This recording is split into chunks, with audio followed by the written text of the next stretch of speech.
Alright, yes, assalamu alaikum everybody. How are you all? I hope that you all are doing well. Welcome or welcome back to my channel. Today we will be solving May June 2024 of the AS level biology 9700 paper 22. We are already done with part 1 of this yearly past paper May June 2024, where we covered question number 1, question number 2, and where we covered question number 3. Now in this video what we are going to do is that we are going to cover question number 4, question number 5 and question number 6, right? So let's begin with question number 4 over here. First of all, let's see that what the question is saying. Question number 4 is saying that in the mesophyll tissue of the leaf, product of photosynthesis can be used to synthesize the organic compounds such as the polysaccharide, cellulose and some amino acids. Alright, so basically we know that cellulose is a polysaccharide, right? And there are two types of polysaccharide. One is the storage polysaccharide and one is the structural polysaccharide. And cellulose is a structural polysaccharide. And we know that cellulose is found in the cell wall of the plant cells. Cell wall of the plant cell. Then in the further question they says that a source of nitrogen for amino acid synthesis can be provided by nitrate ions that have been taken up in the roots and transported into the leaves. Alright. Now in part A they say that describe the structure of a cellulose molecule. So the cellulose molecule, we know that the cellulose, the key points over here to write in this question is that the cellulose molecule is basically made up of the beta glucose monomers, right? Cellulose is a polysaccharide and polysaccharides are made up of the monomers, so it is made up of the beta glucose monomers, not the alpha glucose. And it consists of the alpha 1,4 glycosidic bond, right? Over here you guys can see that it is 1,4 glycosidic bond, 1 2 3 4, 1 2 3 4. So it is the alpha 1 beta 1,4 glycosidic bond. And if you see over here, so you can see that this whole structure is rotated 180 degrees, right? For example, this is the structure A and this is the B. So A is rotated 1 degree to B, or you can say B is rotated 1 degree to A, because you can see over here that the whole structure is flipped, right? Over here the CH2 OH is coming down and over here the CH2OH is coming up. So you can say that rotated 180 degrees, you have to mention this as well. It is of 3 marks, right? So you have to mention any 3 points. That beta glucose rotated 180 degrees, and also I had another point I told you guys, that glycosidic bond, 1,4 glycosidic bond is present there, right? So let's write down the answer.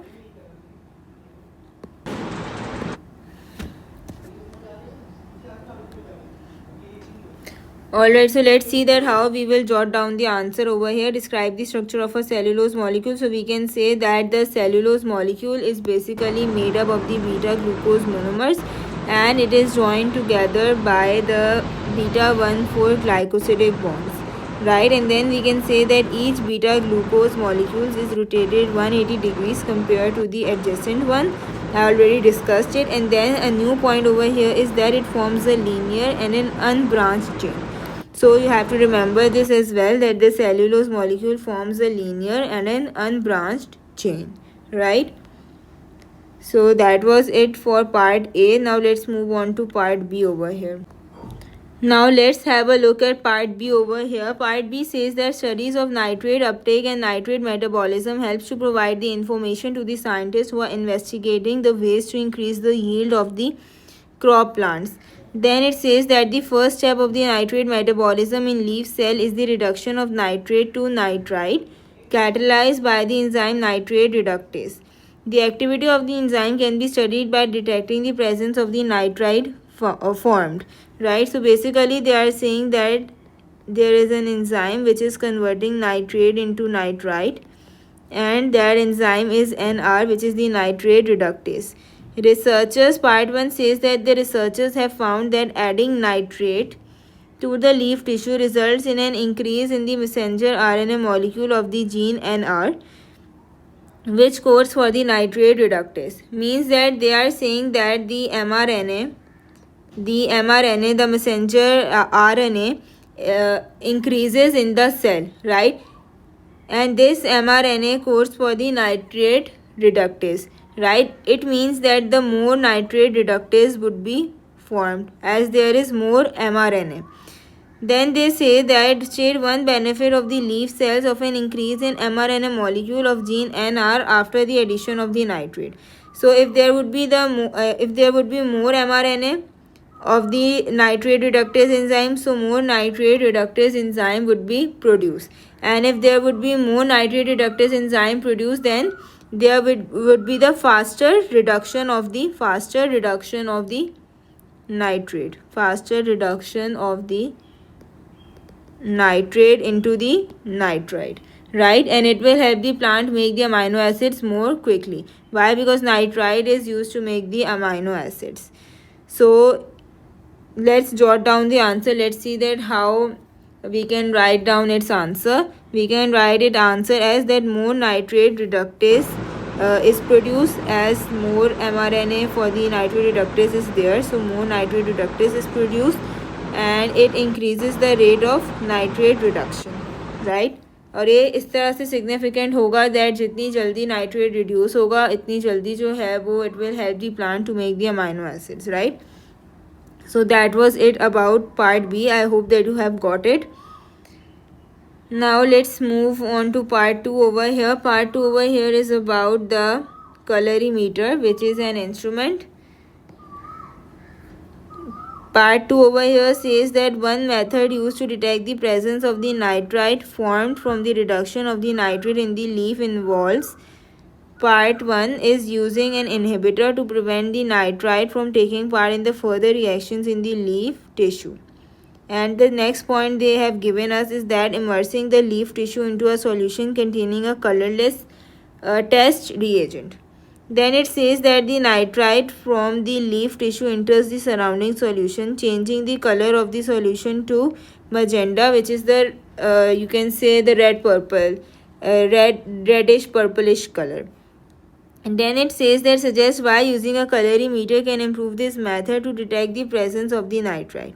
Alright, so basically you can say that over here you can say that the human eye is subjective and the colorimeter gives an accurate objective readings. How? Because the colorimeter can measure the absorbance of light, right? For example, you can say that it can measure that how much light is absorbed by the colored solution, how much is transmitted through.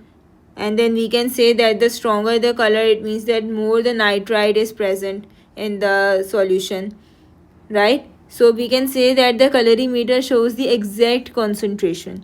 And you can even make a curve, a calibration curve, जिसका marking scheme में भी जिक्र किया हुआ है, that you can even make a calibration curve, which is basically a graph of the absorbance versus the nitrite concentration to find the unknown concentration easily, right? Because we will have a values with the colorimeter, so we can easily find the unknown concentration values, or we can easily plot or calibrate a curve, right? So we can write its answer as that the colorimeter provides an accurate and quantitative result.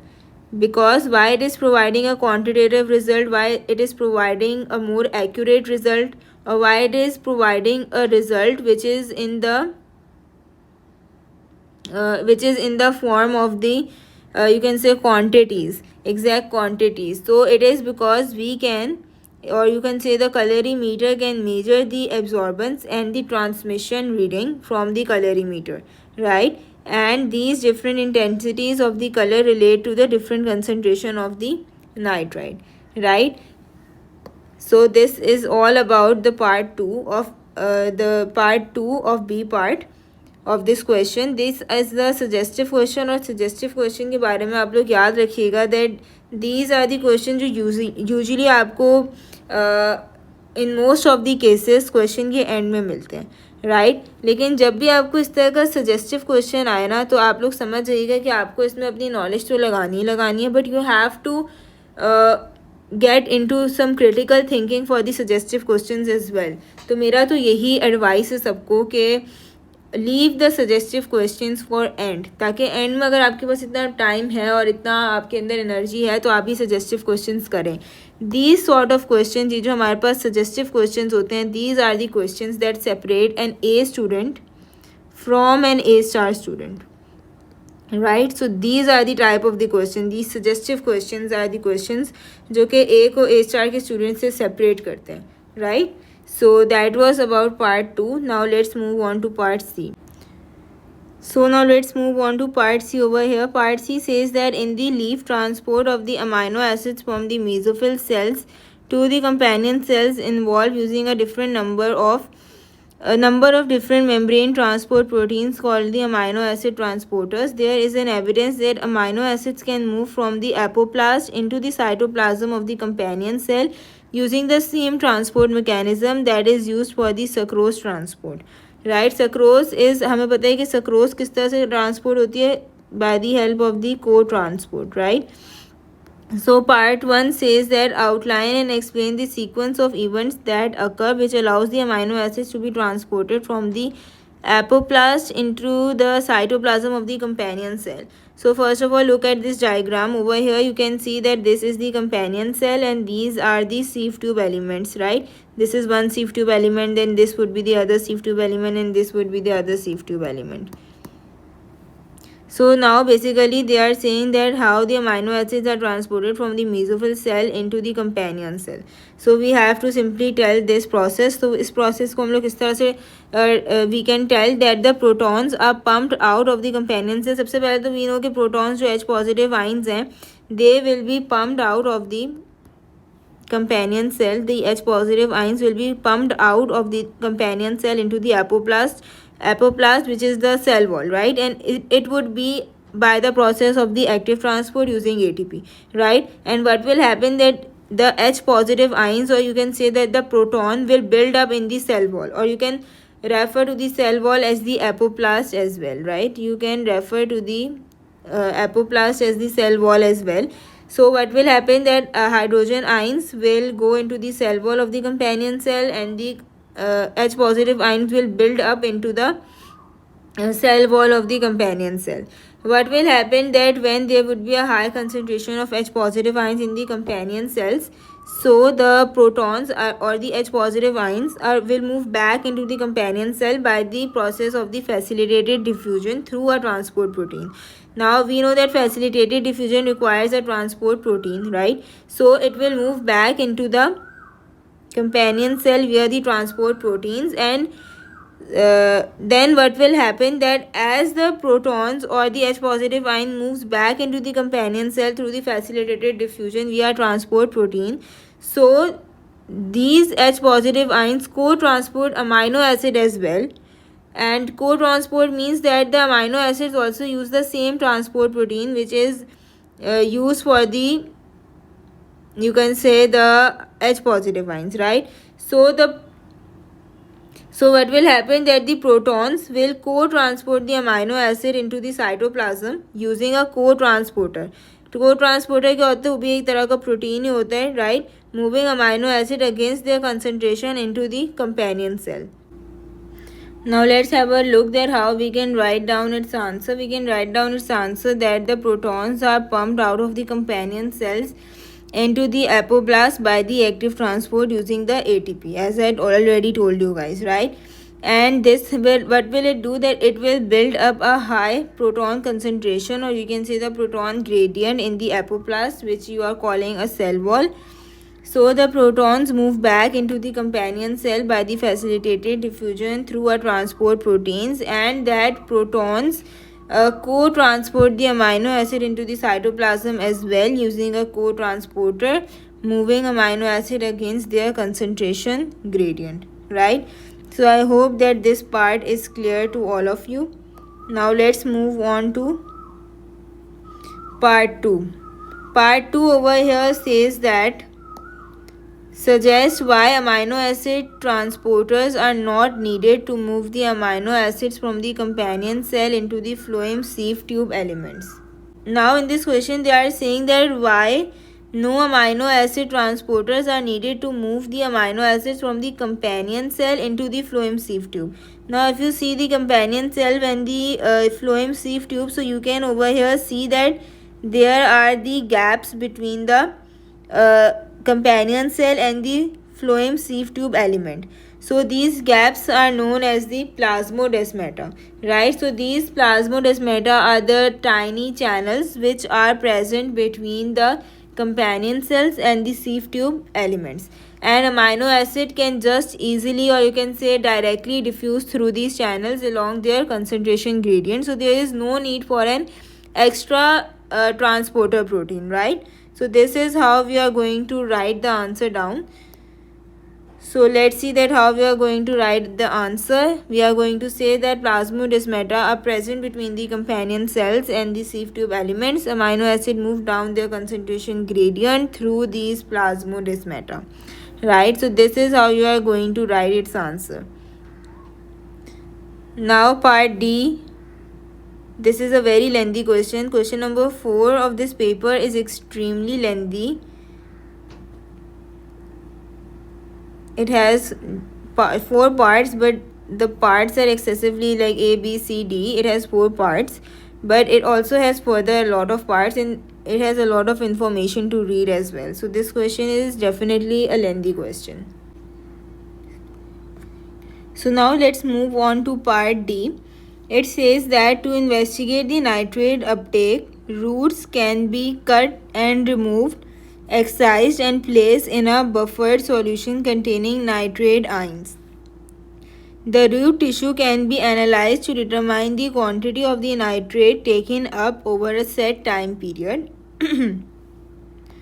Then the part D says that excised root of the crop plant maize, Z maize, were placed in 3 different concentrations of the nitrate solution. 0.2 millimole per decimeter cube, 1 millimole per decimeter cube and 5 millimoles per decimeter cube. These solutions were maintained at 30 degrees Celsius and were aerated, which means aerated का क्या मतलब होता है? Aerated का मतलब होता है to provide a continuous supply of oxygen to the root tissues. Nitrate uptake by the root tissue was determined each hour for 5 hours. The results are shown in figure 4.1. So they are showing the uptake of nitrate during each hours, right? And then it says that figure 4.1 shows that the rate of nitrate uptake is very low initially and then increases for all the 3 concentrations. You can see over here that the rate is very low for all of the 3 concentrations, and then it is rapidly increasing, right? It is rapidly increasing. So now they are saying that describe the difference in the rates of the nitrate uptake for 5 millimole per decimeter cube nitrate solution compared with the 0.2 millimole per decimeter cube nitrate solution between 2 hours and 5 hours, right? So this is basically a 2 hour graph. 2 hour to 5 hour graph is the graph from here to here, right? And they have asked us to compare between 0.2 moles and the 5 moles. So number 1 difference we can see over here is that at the 0.2, if I talk about the 0.2 millimole per decimeter cube, we can see over here that the nitrate uptake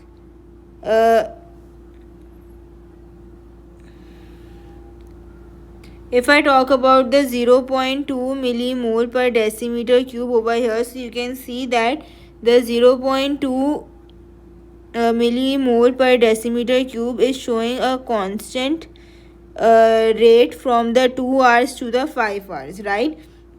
And if I talk about the 0.51, so the 0.51, the nitrate uptake rate is not constant, right? It is fluctuating. It is increasing over time, but it is not constantly increasing over time, right? The rate of 5 mole per decimeter cube is higher than the 0.2. How we can say over here that we will see the gradient. From the gradient we will see that which is having a more steeper gradient. Steeper means that towards the y-axis, right? So the steeper gradient is of the 5 millimole per decimeter cube. So we can clearly say that the rate of uptake for the 5 millimole per decimeter cube the rate of uptake for the 5 millimole per decimeter cube is greater than the rate of uptake for 0.2, right? So we can jot down its answer in a way that at 0.2 millimoles decimeter cube, the nitrate uptake shows a constant rate from 2 hours to 5 hours, as I already told you guys. Over here, if you can see, this is the constant rate, right? And then it says that at 0.5 millimole per decimeter cube, the nitrate uptake rate is not constant, it increases over time, right? It is obviously increasing over time and it is not constant. The rate of 5 millimole per decimeter cube is higher than at 0.2 millimole per decimeter cube, right? And how we can identify it? By the steepness of a slope. Steepness means that closer to the y-axis, right? So I hope that this is clear to all of you. Now let's move on to part E. Part E is also a very lengthy question, but hence a tricky question as well. So part E over here says that the nitrate uptake is excised. The nitrate uptake of excised maize roots was investigated under different conditions. Table 4.1 shows the details and results for a control experiment and 4 modified experiments 1, 2, 3 and 4. The same concentration of nitrate solution was used throughout for all the experiments. All the results were taken after a set time period. So this is a control experiment, right? And in the control experiment, the temperature is kept ideal, which is 30 degrees Celsius aeration, which means that supplying the oxygen to the solution. It has also been done. Additional substances present in the nitrate solution, none. Nitrate uptake is highest in the control solution, which is 10.9. It means that these are the ideal conditions. Now they are saying that the result for the experiment 1, 2, 3 and 4 in the table 4.1 can be compared to the result for the control experiment. Discuss how comparing each of the result with the control provides the information about how nitrate ions are taken up by the root cells and the factors affecting the uptake of the nitrate ions. So we have to answer both of these, that how the nitrate ions are taken up by the root cells. So how the nitrate ions are taken up by the root cells? The nitrate uptake is mainly happening by the active transport, right? Because why active transport? Because it is requiring the energy from the ATP from the aerobic respiration. ATP is made from the aerobic respiration, and also the transport protein is required for the transport of the nitrate into the roots, right? Root cells. Now it is saying that we have to compare the factors which are affecting the uptake of the nitrate ions. In the experiment number 1, let's discuss all of the experiments. I have discussed only 2 experiments in the answer, but we will discuss all the 4 experiments overall, right? If I talk about the experiment 1, and if I compare it with the control experiment, so the temperature is the ideal, right? It is 30. Aeration, there is no aeration, right? And if there is no aeration, it means that if there is no aeration, so it means that there is no oxygen, right? And if there is no oxygen, so you can see that the rate of uptake is very low. The nitrate uptake is very low as compared to the ideal condition is in the which is 10.9, right? The ideal condition is 10.9 and the nitrate uptake in no aeration, which means when there is no oxygen, is 0.4. Why is this so? Because oxygen is needed for the respiration, right? And as oxygen is needed for the respiration, we know that respiration is the process which produces ATP, right? So when there will be no oxygen,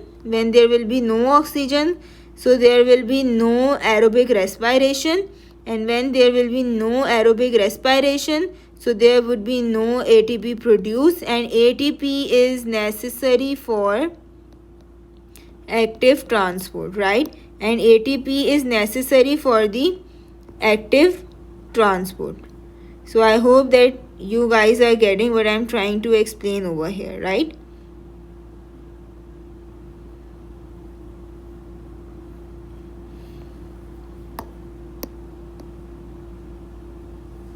Now let's move on to experiment 2 over here.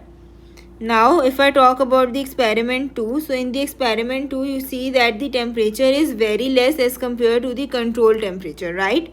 As the temperature as compared to the control temperature is very less, the aeration is there, additional substance none, but still you guys can see that the rate is very much less as compared to the control rate. Why now the rate is less? Because you can see that the temperature is low, right? There is the low temperature. Now what will happen if there is a low temperature? So the enzymes which are needed for the aerobic respiration to produce the ATP, those enzymes will slow down and the ATP production will also slow down, right? At low temperature the enzymes would slow down, so hence the ATP production would slow down, and you can say that the rate of the active transport slows down. So this is why the change in the temperature is affecting the nitrate uptake, right? Because obviously at the low temperature the enzyme's activity would be slow, so hence the production of ATP would also be slow, right? So this is how the temperature is going to affect the activity of the enzyme. Now if I talk about experiment 3 over here, so in experiment 3 the temperature is ideal, aeration, oxygen is also being provided, protein synthesis inhibitor is there. Now all of the problem of this rate is becoming because of the protein synthesis inhibitor. You can see that the rate is very low as compared to the control rate, which is 10.9. Now what is the problem over here? That this protein synthesis inhibitor is the main problem. How? Because we know that the transport proteins are needed for the nitrate uptake, right? Transport proteins are needed for the nitrate uptake, but as there is a protein synthesis inhibitor in the solution, so the transport proteins would not be made and or the transport proteins would be inhibited, hence the transport is affected. And if I finally talk about the experiment 4 over here, so in experiment 4 the condition that is same. For example, the temperature is same as the control, the aeration is same as the control, and then there is the antibacterial compound and the rate is 10, which is very much similar to the ideal rate, or you can say the control rate, which is 10.9. So we can say that bacteria, or we can say that the antibacterial compounds have very little or no effect on the nitrate uptake. So we can answer it in a way that over here just convert this experiment, it is experiment 2. I have just flipped the both experiments and this is experiment 1. This explanation is for experiment 1 and that was for 2, right? So let's see that how we are going to jot down our answer for the experiment 2. You can say that in the experiment 2 there is low temperature, and which means that there is a very low uptake, as low temperature slows down the enzyme activity and ATP production, reducing the active transport. And if I talk about experiment 1 over here, so in experiment 1 you see that there is no aeration, right? And as there is no aeration or the oxygen, so there is very low uptake. As why? Because oxygen is needed for the respiration to make the ATP for the active transport. So I hope that this is clear to all of you. I have tried my level best to make this part clear to all of you. In fact, the whole question clear to all of you. I hope that you guys understood the whole question. It was a really lengthy question, and finally we are done with this question number 4. Now we are going to be starting off with question number 5. Now let's move on to question number 5. Question number 5 says that during the interphase of the cell cycle, which is basically the G1S and the G2 phase, individual chromosomes cannot be seen within the nucleus. The genetic material is termed as the chromatin during this stage. You know that during the interphase or the G1S or G2 phase, the chromosomes does not appear, rather a chromatin thread appears, right? Part A says that changes occur to the chromatin during the mitosis so that the chromosomes become visible. State what happens to the chromatin so that the individual chromosomes can be seen during the mitosis. So what happens that, for example, this is a chromatin thread inside a nucleus. So what will happen that the chromosomes will coil and condense to become more compact, right? These chromatin is going to become coil and condense and it will become more compact, resulting in the individual chromosomes being visible during the mitosis, right? So this is why this is what happens to the chromatin so that individual chromosomes become visible. Part B says that the figure 5.1 is a transmission electron micrograph of two human chromosomes at the metaphase of the mitosis. Right? Describe the structure of the chromosomes at the metaphase such as the two chromosomes shown in the figure 5.1.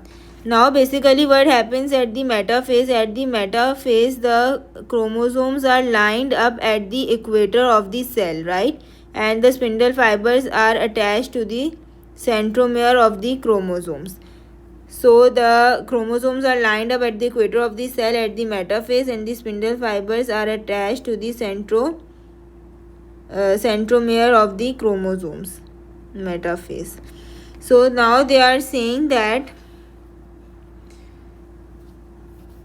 describe the structure of the chromosomes at the metaphase. So what will be the structure of the chromosomes at the metaphase?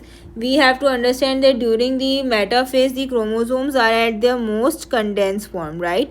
They are at their most condensed form and the two sister chromatids, each chromosome is made up of two sister chromatids like this, right? And which the sister chromatids, we know that why they are called sister chromatids, because they are genetically identical to each other and both the sister chromatids are joined together through a centromere, right? So we will mention that there are two sister chromatids and then they are joined together by a centromere. We will also mention that there are telomeres at the end of the each sister chromatid, and then we can also say that each chromatid contains a single DNA molecule, right? So this is what we can say over here. So how are we going to write down the answer? We are going to say that each chromosome consists of two sister chromatids that are genetically identical, and then you will say that the chromatids are joined together by the centromeres and each chromatid contains a single DNA molecule, and the telomeres, which are the repeating non-coding sequences, they are found at the end of the each chromatid, right? So this is how we are going to write down the answer of part B. I hope that this is clear to all of you. Now we will move on to question 6. Question number 6 over here says that some people who are infected with HIV have HIV/AIDS. AIDS is the acquired immunodeficiency syndrome. Now in part A they are saying state the full term of HIV. HIV very popular, O level से हम लोग करते हुए आ रहे हैं. HIV is the human immunodeficiency virus, right? Now in part B they are saying that following the transmission of the HIV, early diagnosis of the infection and treatment with the anti-retroviral therapy ART helps to control the spread of the pathogen and prevent the HIV, या फिर you can say AIDS. Suggest why treating people who have developed HIV AIDS with anti-retroviral therapy ART may help to reduce the number of overall deaths from the infectious disease such as cholera, TB and the malaria. Alright, so basically first of all you have to understand that the anti-retroviral therapy basically targets the HIV virus and it reduces the replication of the HIV virus in the body, right? And if it reduces the HIV virus replication in our body, so it will basically allow the immune system, or specifically the T helper cells in the immune system, to recover. Why? Because we know that the HIV is mainly targeting the T helper cells, right? And T helper cells are very much important to our immune system. Why? Because they activate the other cells of the immune system as well, right? So as the antiretroviral therapy will protect the help to reduce the replication of the HIV virus, and it will help the T helper cells to recover basically. So it will prevent the chances for the opportunistic infections. opportunistic infections में basically हमारे पास जैसे cholera हो गया, TB हो गया, malaria हो गया, right, which are often more dangerous to the individuals which are having the weakened immune system, right. So जब हमारे पास एंटी रेट्रोवायरल थेरेपी जो होती है वो हम लोग जो है वो एडमिनिस्टर करते हैं in the people who have been affected with the HIV virus, so it improves the chances of them not just surviving the HIV AIDS but also they become less prone to the secondary infections, right. So अब हम लोग इसको लिखेंगे किस तरह से. We are going to write it as it helps to preserve the immune system as the antiretroviral therapy improves the body's ability to fight off the infections like cholera, TB and malaria as well as other opportunistic infections, right. Also we can say that the antiretroviral therapy also we can say that antiretroviral therapy helps to maintain the number of T helper lymphocytes which are the crucial for the immune response, right. So we can jot down our answer like this. Now let's look at part C over here. Part C over here is saying that studies suggest that people who are infected with HIV may be at a higher risk of heart disease. One cause of the heart disease is the narrowing of the lumen of one or both of the main coronary arteries. A coronary artery basically हमारे पास क्या होती है, that supplies oxygenated blood to the heart, supply oxygenated blood to the heart muscle tissues, right. A coronary artery bypass graft. A bypass graft is a surgical operation that uses the healthy blood vessels to divert the blood around the diseased section of the coronary arteries. The main choice of the blood vessel to use for a bypass graft is known as the internal thoracic artery. Now figure 6.1 is a diagram of an external view of the heart to show the double bypass graft. The blood vessel used in the bypass graft shown in figure 6.1 are the great saphenous vein from the leg and the internal thoracic artery. Now in part 1 they are saying that draw a cross X on figure 6.1 to show an area of the right coronary artery that has been bypassed. Now let's move on to part 2 over here. Part 2 over here says that after the surgery, the wall of the great saphenous vein becomes thicker. Suggestion explain why it is important for the wall of the veins to become thicker after the surgery. So why the wall must become thicker after the surgery? It is mainly because the thick walls are very much adaptive to withstand the high blood pressure, right? How? It means that the thicker walls help the vein to handle the increased pressure without bursting, right.